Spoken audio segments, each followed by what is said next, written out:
Should Marcus Mariota's outing against the Raiders, going as well as it did, affect the decision-making against the Falcons? Something you and I disagree on. Mm-hmm. But I'm actually really interested to see what people think about this and to touch the folks on the phones at 800-636-1067. That's 800-636-1067. So, Danny, I'm going to tee you up first here, and then I'll give my take. But you're adamantly against the idea that how Mariota plays is a factor at all. Correct. When is Jayden Daniels okay to play?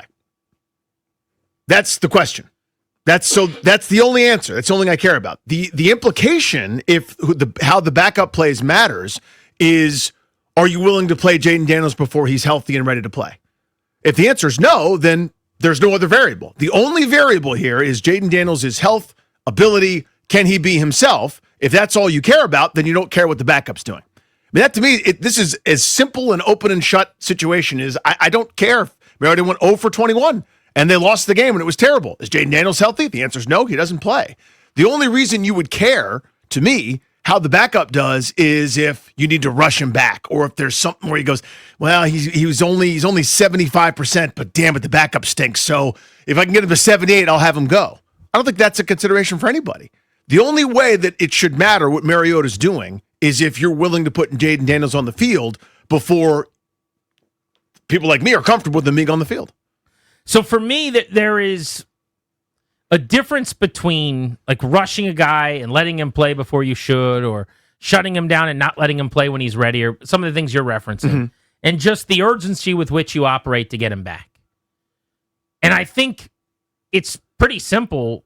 When I see Marcus Mariota operate at a high level, when I see Marcus Mariota play the way he did, I don't have to be as aggressive in getting Daniels back on the field. I don't have to be as urgent. I can be a little bit more methodical. Now, what you're saying might be the utopian process. It's just not the reality of it in terms of, well, when he's ready, he plays, and if he's not 100%, then he doesn't. Correct. Except that there's a gray area in professional athletics where there's it's not a Madden game where you can actually look at a guy's percentage. Right. Do you see what I'm saying? Of course I do, yeah. So there's no such thing really as knowing. Is he 100%? Is he 95%? Is he 90%? Mariota with the Achilles all offseason and preseason, whatever that was, he probably wasn't 100% this weekend. What was he? I don't know. Would his Madden score on his percentage underneath of him like a video game character of life?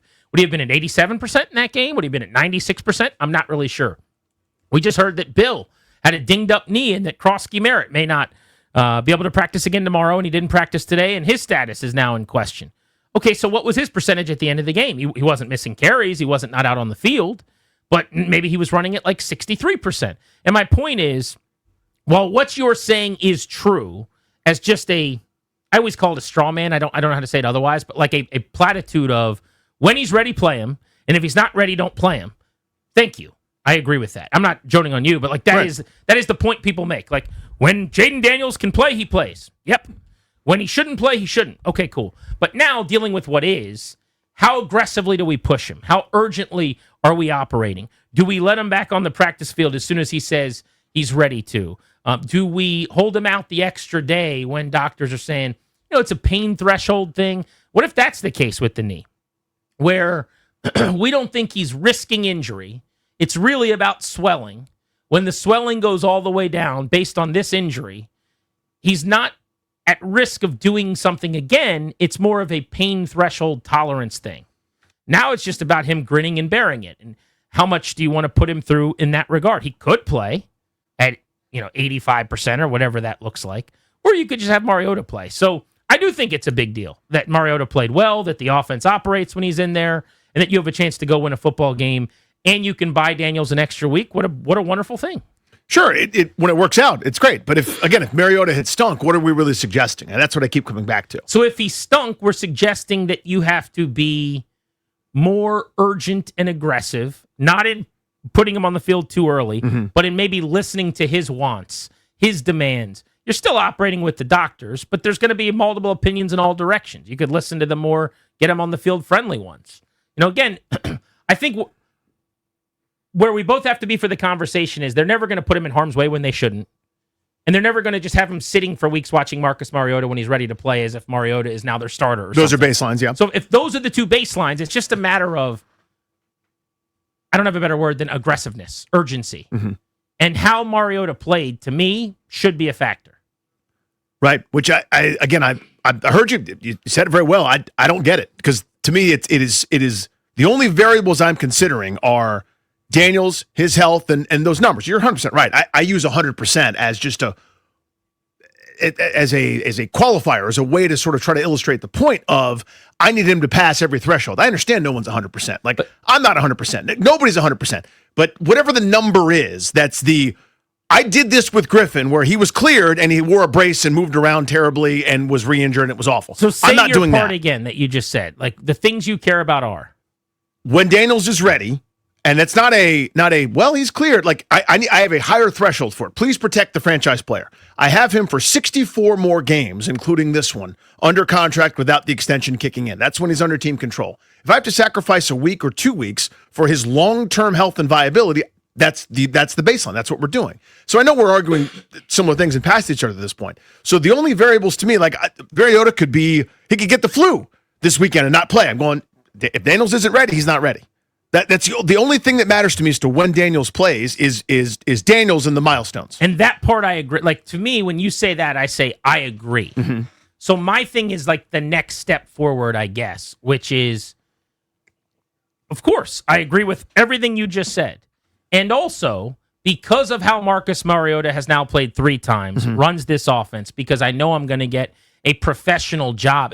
To me, it's like I got a great waiter on the floor at this nice steakhouse, and they call me, and they're coming back from a cold, and they're going, I could perfectly fine, I can work tonight.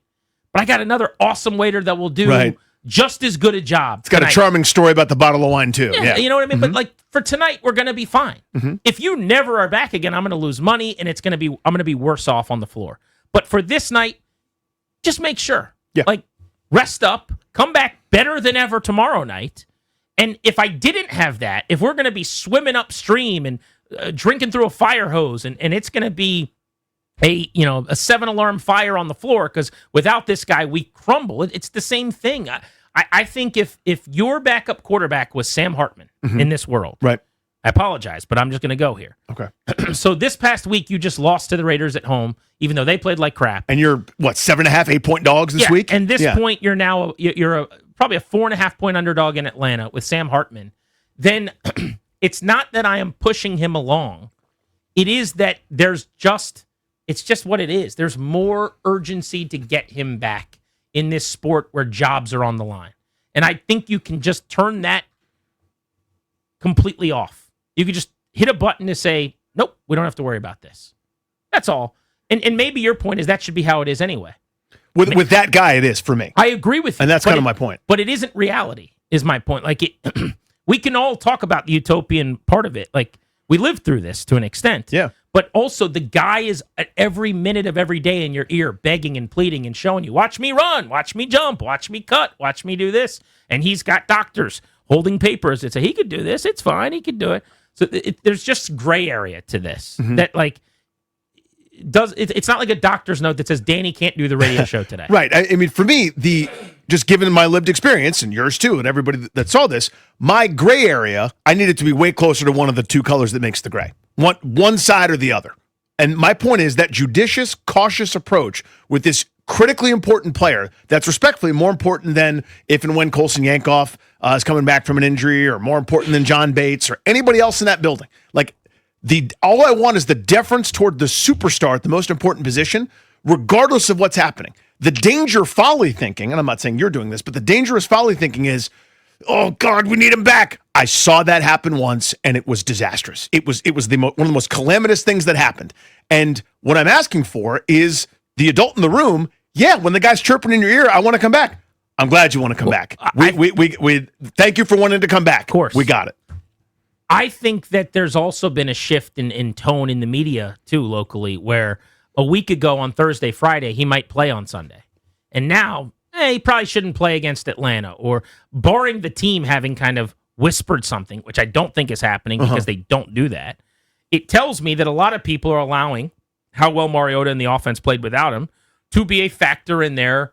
Wait, what is the rush I think here? that's natural, by the way, I because do they too. won, so nobody's worried about it. If they're 1-2 and he played poorly, people would be going, "Oh my God, when's he coming back?" Of course. Yeah. But my point is, you're acting like the team is different. And while that would be utopian and wonderful, they're different to an extent. They have more information than everybody else. I think that what Mariota did, how the offense operated, how you feel about the offense without him is way better than a week ago. And of course, it should factor into the aggressiveness with which you bring this guy back, in my opinion.